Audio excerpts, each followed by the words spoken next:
మిత్రులందరికీ నమస్తే. ఈరోజు మీకు మరొక కవిని పరిచయం చేస్తాను. దామరకుంట శంకరయ్య గారు కరీంనగర్లో ఉంటూ ఇప్పటి వరకు 8 కవితా సంపుటాలు వెలువరించారు. 2004 నుంచి 2004లో మొదటి కవితా సంపుటం వచ్చింది.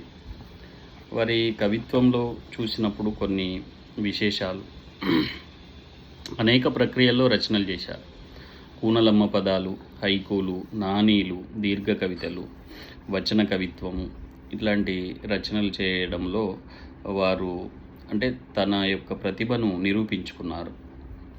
అట్లానే వీరి కవిత్వంలో ఎక్కువగా ప్రకృతి ప్రీతి కనిపిస్తుంది, గ్రామీణ సంస్కృతి పట్ల ఇష్టం కనిపిస్తుంది, సమాజంలో ఉన్నటువంటి అంతరాలు, రాజకీయ దళారీతనం ఇట్లాంటి వాటిని వ్యతిరేకించడం కనిపిస్తుంది. కుల మతాలకు అతీతంగా ఒక మానవీయ సమాజాన్ని నిర్మించాలనేటువంటి ఆకాంక్ష కూడా కనిపిస్తుంది. సున్నితంగా వ్యక్తీకరించడం వీరి కవిత్వం యొక్క ప్రత్యేకత. అయితే వీరు ఈ మధ్యనే మా ఊరి తామరలు అనే పేరుతో ఒక కవిత్వ పుస్తకం వేసినారు. దీనిలో నుంచి ఒక కవితను మీకు పరిచయం చేస్తాను. ఈ కవిత శీర్షిక పేరు నూతన భాగస్వామి. కొత్త భాగస్వామి అన్నమాట. కొత్తగా కలిసిపోయినటువంటి ఒక విషయం. సాధారణంగా జీవిత భాగస్వామి అనడం వింటాము, కానీ నూతన భాగస్వామి అనడము ఒక ప్రత్యేకత. ఏమిటో చూద్దాం. కాల ప్రవాహం బోర్లించిన ముదిమి చీకట్లను చీల్చే చిరుదీపంలా ఈ భాగస్వామి గురించి చెబుతూ ఒక పరిచయం చేస్తున్నాడు. కాల ప్రవాహం బోర్లించిన ముదిమి చీకట్లను చీల్చే చిరుదీపంలా ఆసరవుతుంది తన ఒడిని చేర్చి. ఆసరవుతుందట, అది ఆసరా అవుతుందట, తన ఒడిలో చేర్చుకుంటుందట.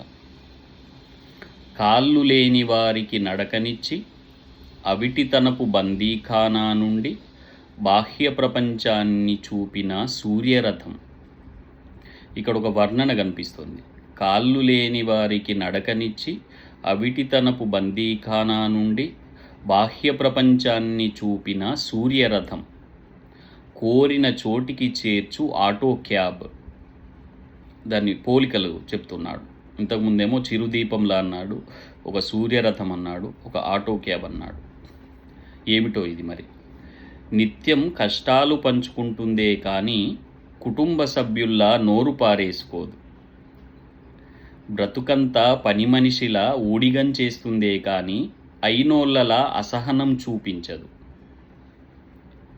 కాళ్లకు ఎముకై సత్తువనిస్తుందే కానీ అప్రియ వాక్కులు పలికింది లేదు. కోర్కెలు నెరవేర్చునే గాని నీకవసరమా? ఎందుకని సంతానంలా రంకెలు వేయదు. ఇక్కడ చూడండి, అయిన వాళ్ళను ఒకవైపు పక్కన పెట్టి ఆ వస్తువుకు ఒక గొప్పతనాన్ని ఆపాదించడం కనిపిస్తుంది. కుటుంబ సభ్యులలాగా నోరు బారేసుకోదని, పని మనిషిలా పనిచేస్తుందని, అసహనం చూపించదని, కాళ్లకు ఎముకలా సత్వనిస్తుందని, అప్రియంగా మాట్లాడదని, కోరికలు నెరవేరుస్తుంది కానీ సంతానంలా రంకెలు వేయదని అంటున్నాడు. ఇవన్నీ మరి దేని గురించి? ఇంకా చూడండి. అవసరాలు తీర్చి తీర్చి అరిగి అలిసిపోయినా కానీ, అవసరాలు తీర్చి తీర్చి అలిసిపోయినా కానీ సేవాగుణం ఎప్పుడు వీడింది లేదు. కడుపు చల్లబడేటట్టు ముద్ద నోటికందించే 5 వేళ్లుగా నిలిచిందే గాని, కడుపు చల్లబడేటట్టు ముద్ద నోటికందించే 5 వేళ్లుగా నిలిచిందే గాని రిక్తహస్తమై నిర్లక్ష్యం చేసింది లేదు. ఎప్పుడు కూడా ఖాళీ చేతులతో అది ఉండదు. ఎప్పుడు కూడా తనకు ఆసరా అవుతుంది, భోజనం చేయడానికో దేనికో.